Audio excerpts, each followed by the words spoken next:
Home Affairs Minister Leon Schreiber has called for the modernization of the systems at Home Affairs from manual, paper-based procedures onto digital platforms. Speaking to Bongani Bingwa on Johannesburg's 702 radio station on Monday, Schreiber said the digitization of manual systems will close the loopholes allowing corrupt officials and the syndicates they team up with to perpetrate identity fraud within the department. The question we need to ask is why it's possible for these officials to manipulate the system. How does it work that one individual can process 192 fake passports? The answer is very clear to me: we have way too much discretion of humans to intervene in the system.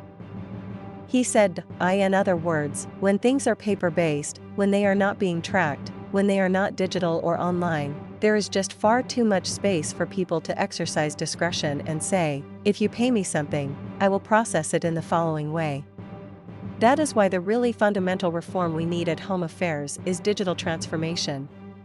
Schreiber said Home Affairs needs to follow the example set by the South African Revenue Service, which also relied on paper-based systems for a long time, by overhauling its processes onto a watertight online system that has dramatically enhanced efficiency and reduced corruption. Schreiber discussed the high-profile case of the mother of former Miss South Africa contestant Chidimma Adetshina, who was under investigation by the department for suspicion of identity fraud.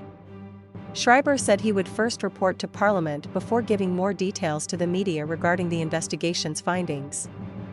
He also pointed out that such cases are symptomatic of larger systemic issues, with the lack of secure digital systems at Home Affairs chief among them. Home Affairs has blocked many ID documents that are either suspected to be fraudulent or have been used in fraudulent activity. Many South Africans who are victims of fraud have been blocked as a consequence.